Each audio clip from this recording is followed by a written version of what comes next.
malta, sejam bem-vindos aqui a Encantos, onde a ciência e o místico se encontram. Hoje trago-vos uma sugestão de leitura, The Hidden Life of Trees, de Peter Wolleben, e eu provavelmente disse isto de forma errada, portanto peço desculpa. A versão original deste livro é alemã. Para os mais aventureiros, força, estou convosco. Eu tenho a versão em inglês, mas existe a versão em português, vou-vos deixar os links na descrição do vídeo. Este senhor é engenheiro florestal e neste livro ele traz-nos as mais recentes descobertas científicas sobre as florestas. Malta, já sabem, deixem um fixe e subscrevam ao canal para descobrirem mais sugestões de leituras fixes como esta. Se vocês são muito ligados à natureza, se gostam de descobrir coisas novas, ou se simplesmente acham que o melhor filme de sempre foi o Avatar de James Cameron, este livro é para vocês. Ele oferece toda uma nova perspectiva sobre que muitos de nós tomamos por garantido. Ele basicamente leva as árvores e as florestas a todo um outro nível. Ele partilha connosco montes de conhecimentos fora da caixa. Por exemplo, vocês sabiam que as árvores comunicam entre elas? Imaginem que um animal se está a alimentar de uma árvore, das folhas de uma árvore. Essa árvore vai libertar óleos essenciais, basicamente como sinais químicos. Esses óleos essenciais vão dispersar pelo ar e vão basicamente avisar as outras árvores daquilo que está a acontecer. As outras árvores vão produzir uma substância que vai tornar as suas folhas amargas e esse animal só tem uma opção: ir embora. Ou melhor ainda, sabiam que as árvores partilham mantimentos? Por exemplo, se uma árvore tiver mais fácil acesso à água e a outra árvore tiver mais fácil acesso a nutrientes, elas vão partilhar os seus recursos para garantir a sobrevivência de ambas. E sabiam que algumas espécies de árvores vivem em família? As árvores que têm sementes mais pesadas acabam por dar rebentos aos pés da mãe. Essas sementes vão rebentar exatamente aí e a mãe vai criar determinadas condições para ajudar a criar a filha. Por exemplo, vai-lhe bloquear a luz solar, fazendo com que o crescimento dela seja mais lento, o que é bom porque cresce mais forte e mais preparada para situações imprevistas. Para além disto, a mãe também vai partilhar recursos com a árvore filha caso seja necessário. As árvores são muito boas em viver em comunidade. Se for necessário, elas mantêm uma outra árvore viva se esta estiver a fazer algum tipo de serviço para a comunidade. Por exemplo, se a sombra dela fizer alguma diferença para o crescimento de outras árvores, as árvores que estão à volta vão ajudar a manter viva essa árvore.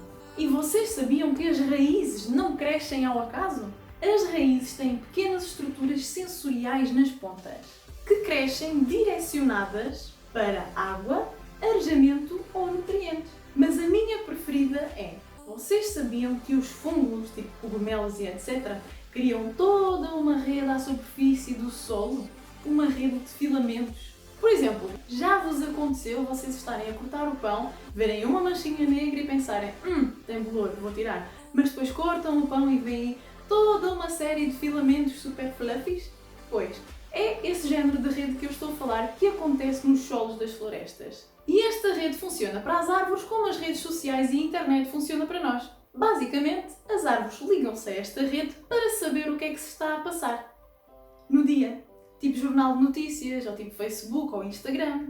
Este conhecimento vai permitir às árvores adaptarem-se às situações que estão a decorrer no momento e assim elas têm mais tempo para se adaptarem. Mas tal como nós temos que pagar a internet, as árvores também têm que pagar a esta rede de fungos e elas pagam como? Com a sua moeda de troca, que são os nutrientes e os recursos. Este livro tem todas estas informações e muitas mais que leva a mente de uma pessoa à completa paragem, por vezes, de tentarmos processar este tipo de conhecimentos, porque, primeiro, a maior parte de nós vive em cidades, e segundo, nós temos os nossos conhecimentos tomados como tão garantidos, ou seja, nós achamos que já sabemos tudo, e este livro vai nos mostrar exatamente e provar exatamente o oposto. Este livro mostra-nos que as árvores são organismos muito mais complexos do que aquilo que nós achamos,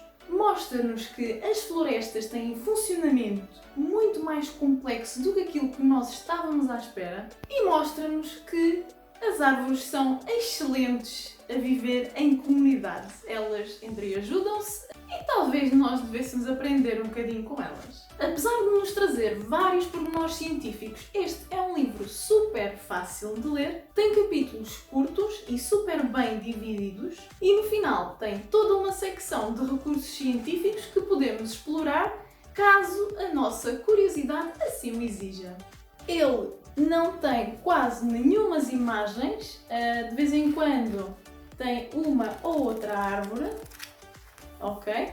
A única desvantagem deste livro, que também é uma vantagem dependendo do ponto de vista, é que se foca somente e apenas num tema, o que significa que se vocês são como eu e se aborrecem facilmente, têm que fazer o que eu faço, que é basicamente estar a ler 3 livros ao mesmo tempo e quando se fartam de um, saltam para o outro. Agora, acontece que este livro deixou-me a pensar na cultura celta. Os celtas viam as árvores não apenas como fonte de recursos, nem apenas como plantas, mas como fontes de força, o que até tem a sua lógica, equilíbrio, que também faz sentido, harmonia, e sabedoria. Sabedoria? Já agora, uma pequena curiosidade, aquele símbolo que nós conhecemos como o símbolo da árvore da vida tem origem precisamente na cultura celta. É suposto a árvore da vida representar 3 gerações, os avós, os pais e os filhos. Agora, sabedoria. Porquê árvore como fonte de sabedoria? Será que eles já sabiam que as árvores eram muito boas a viver em sociedade e que existia toda esta partilha de recursos? Eu sei que isto é um pensamento completamente fora da caixa, mas há por aí quem acredite que eventualmente nós perdemos conhecimentos que tínhamos antigamente. Inclusive é que havia algumas culturas que eram mais avançadas do que aquilo que nós pensamos. Será que os celtas eram uma dessas culturas? Ou será que eles simplesmente escreviam as coisas de forma diferente? É dos celtas que vem aquela história dos druidas. E se vocês forem fãs do Asterix e Obelix sabem daquilo que eu estou a falar. Os druidas. Os druidas faziam meditação com árvores, acreditavam que cada árvore tinha um espírito e realmente neste livro cada espécie de árvore funciona de forma diferente. Portanto, quando eles diziam que cada árvore tinha um espírito, será que eles estavam a referir a uma personalidade diferente? No sentido em que por ser espécie diferente vai funcionar de forma diferente? Porque as técnicas da sobrevivência das árvores efetivamente variam de espécie para espécie. Há espécies que preferem viver em comunidade e há espécies que preferem ter mais espaço. Será que é isso a que eles se referiam como espírito da árvore?